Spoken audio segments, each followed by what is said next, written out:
Alright, I meant to have this out sooner, but I had a little bit of difficulty here. I suppose we can chalk this up to being the conclusion of my previous video. I played every Bleach video game ever made. I spent a few days playing this one, or at least trying to. I got the game on Steam, as I usually do for games that I plan on playing online, especially with my friends. Unfortunately for Steam players, this game is kind of a buggy mess. Now, I was lucky enough to get about 14 hours in before my game started crashing like crazy. And that's when I had to accept that there are some dire issues here. Hopefully by the time this video comes out, a bug patch will be done, but even still, this was a rough launch. Not only the crashes, but the game is also poorly optimized, and we'll talk about that in a second. I haven't heard any issues with the PS5 outside of people being mad that it isn't in 4K, whatever. And unfortunately, Xbox seems to be struggling with online lobbies. I'm not sure if that's been fixed or not since making this.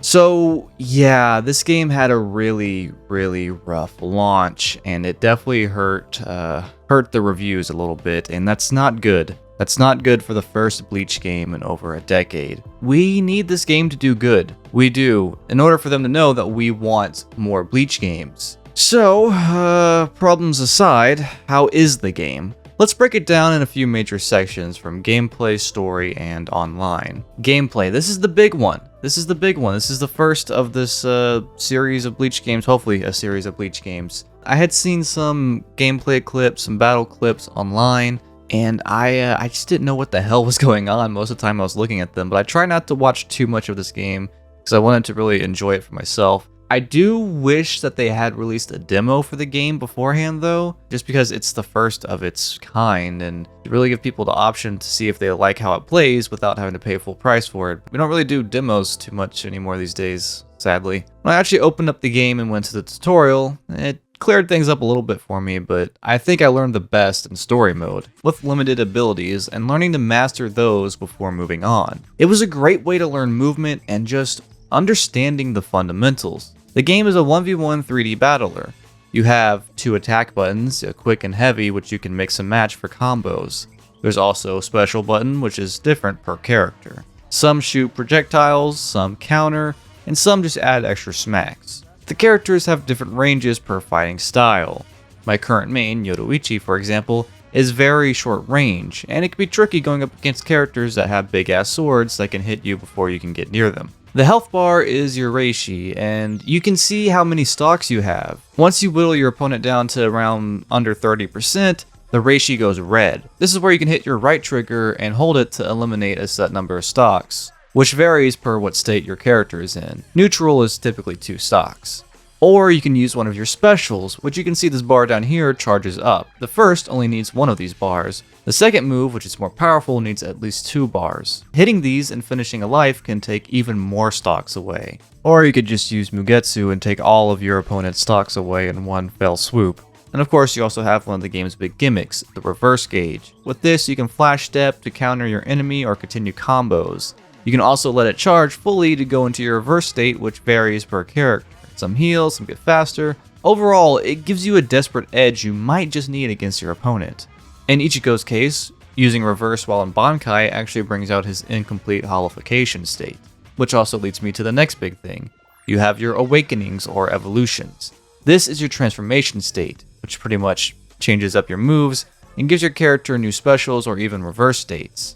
Some characters can even transform more than once. When I first started playing this, I was pretty uncertain. I was a little bit uncomfortable in the tutorial, but playing story mode really built my confidence in this gameplay up. The game may not look or feel super intricate with its, well, as many will complain, one combo style. But the entire system that this game uses is actually pretty fascinating, and frankly to me was a lot of fun to learn. There's still different ways you can learn, and strategies to apply to cheese your enemies and take advantage of certain situations. You can be really damn strategic in your gameplay, but it's also gotta be on the fly because not every opponent is gonna be so nice to you. I really am glad that this isn't just a Storm clone. I love the Storm games. I have an ungodly amount of hours spent on them as a franchise, and I was quite the menace online back in the day too. But I did not want Bleach to be that. I wanted Bleach to have its own game, something unique with its own system, and to have its own style. As we saw going through all of the old Bleach games, most of them were just clones of other games. And especially with last year, pretty disappointing for anime games for different reasons. And I really wanted Bleach to make that comeback. And I do like this game when it works. I should take this time to also mention the visuals. The game looks phenomenal at times. Other times, there's fucked up depth of field, blurry visuals, and of course, the frame drops. Characters jittering, hair clipping, I mean, look at that. What the fuck? This potentially could be a beautiful game if we got some work done on that optimization. The character models look great with an overall color scheme that's a bit more akin to the original manga designs, which Blood War also tries to connect more to. The UI of the game is really interesting, and I really love this visual style it's got going on. All the bars and the game screaming at you.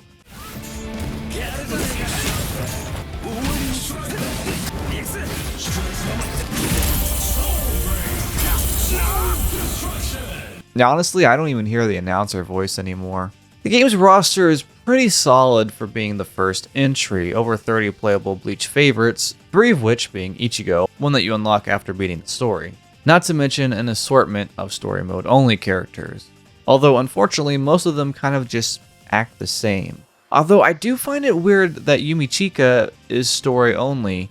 That character seems pretty fleshed out when fighting them, so why not make them a full character? There are a lot of characters I'm sure fans would wish for. I've even seen some ask for movie characters, and again, I have to say, hopefully this will be a franchise. Hopefully we'll get a sequel that goes from Fullbring to Blood War, bringing more of that stuff in, hopefully also carrying over the old roster, and being just a more complete game as it progresses through, hopefully, a franchise. You know, being that this is the first entry, I'm actually just glad we got as much as we did. I know the roster is a little disappointing to some. I think it's fine. I really do. I think for a first entry, for just starting this out, I think that this is pretty solid.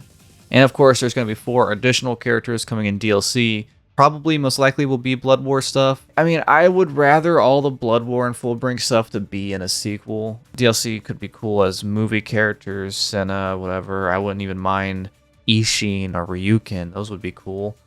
The story mode. This is a big deal for me. The fun of anime games aren't just online competitions or beating up your friends. It's getting to experience and play out those iconic moments from the show or manga. And Bleach, to this day, not including Brave Souls, hasn't had a video game that covered the entire story in storm-like detail. And trust me, I know. So with Rebirth of Souls opening on day 1 Ichigo, I got giddy. I did. The lines of dialogue here are actually ripped straight from the Bleach prequel chapters Zero Side A, which can be found in volume 23. And that should also affirm that this game's dialogue is pretty much ripped right out of the manga. Most of these line for line.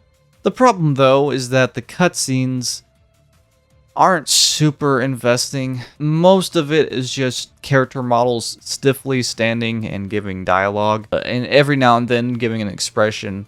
Ichigo meeting Rukia for the first time was really lackluster.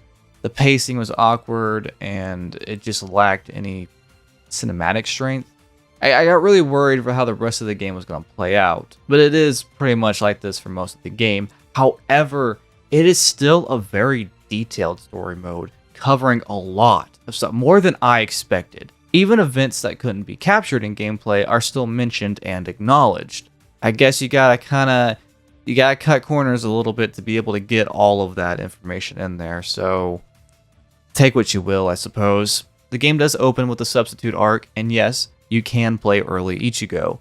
He's not actually in the game roster, but he is in the story mode. And like I said before, this is a great way to actually learn the game and its mechanics. You fight hollows that are also kind of limited as opponents, allowing you to learn the fundamentals just like Ichigo himself was doing at this time. You also get to face off against a lot of iconic opponents like Grand Fisher or Shrieker. I'm actually impressed that a fighting game still allowed you to experience Ichigo's early days. where most games would probably start with Renji's first fight or Ichigo meeting Zangetsu. You also get to play Uryu in the Substitute arc with just a few of his abilities, but showcasing the difference in his style from Ichigo, a more range-based character spewing off arrows, doing his best from a distance. The story mode in its entirety has 5 arcs, from the Substitute to the Battle of Karakura, and it took me a couple days to get through this because of the cutscenes.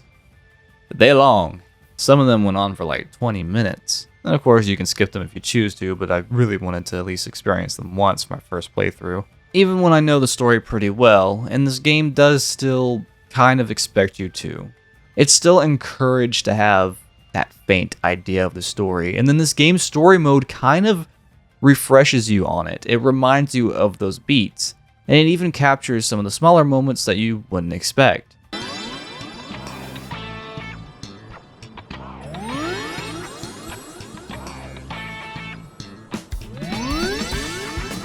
Another reason why it took me so long to get through this, not just because of the game crashing, was getting all of the special conditions.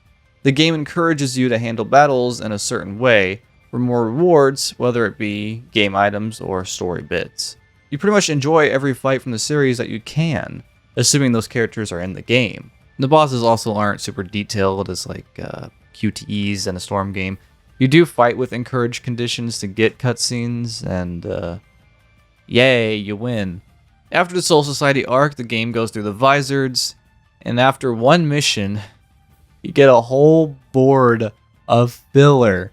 You guys remember the Bount arc? This long-ass filler arc between the Soul Society and Vizards, as well as the filler that was thrown in during the Vizard arc? It's almost like, is this self-awareness? Huh. The game goes all the way through Hueco Mundo and the final Aizen fight, not just covering the major beats like Soul Resurrection, but even the smaller ones too. And again, while it is nice to have these major scenes recreating from the series in the beginning, they just lack the emotional weight or visual impact to really make it worth watching. Jesus. It is not a short story mode though. If you don't skip anything, it took maybe 10 hours-ish, give or take, with the game breaking and such. The story mode, even with its flaws, is definitely the highlight of the game. It really does give you the opportunity to experience Bleach's story in a detailed manner that we've never gotten before in a console game. Post-story, you also have secret stories. These are extra little side stories that drift a little bit from the canon but give you different perspectives. Pretty neat considering how much we already get from the main story. And there's also this missions thing, a tradition for Bleach games it seems, when you face off against waves of enemies with characters of your choosing. Really, it's more like survival mode than missions, honestly.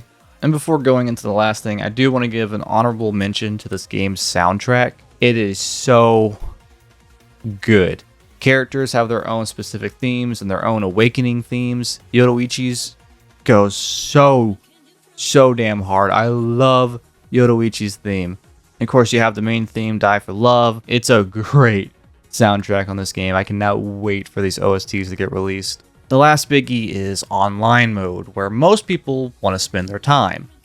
Let's check this out. No ranked. Awesome. Now, I unfortunately am a pretty competitive player, so I like having my ranked option. You get free battle and room making, something that Naruto Connections couldn't even get day one. On this screen, we can pick our character annoyingly before the battle and customize them. The game has this soul crystal and talisman system that adds buffs to your character. Personally, I despise this stuff in fighting games. I always turn them off when playing competitively. But they're there if you care. These items, as well as cosmetics for your online profile, can be bought in the in-game store Urahara shop. I'm not really sure the purpose of these since you can't show them off to your opponent anyway. You don't get to see who you're fighting when you're doing a matchup, you only get to see how good their internet is. Which doesn't really matter with this game's shitty netcode. Input delay is a feeling like your opponent is playing with McDonald's Wi-Fi. So final consensus on Rebirth of Souls. I like this game and I want to love it. I want to love this game and I think it could be an amazing game, but it's really hard for me to fairly judge it with such a bad launch, and not just the crashes, but the optimization as well. I mean, seriously, this is an embarrassing launch for an immensely important game. And even when we do get the bug patches, which it's been 3 days now since I recorded this, and still no bug patches, which is also kind of wild. This is an immensely important game. Bleach has waited for over a decade for a new game, and this potentially could be the best one, but most players won't tell because of the piss poor optimization and it being an absolutely buggy mess. And a lot of players are just not going to even bother with the game because of that alone, especially paying full price for it. So, you know, even when we do get those bug patches, having this bad of a launch is really tough. Now, I know I enjoy the game, but I've been seeing pretty mixed opinions on it even without the bugs, so let me know in the comments below, did you like this game or do you think it's a mess? Although I do ask, try and keep it civil. If you enjoyed the video, please leave a like. If you haven't already, please subscribe as it really helps my channel a lot, and be sure to follow my socials to keep up with the channel. As always, thanks for watching, and I'll see you next time.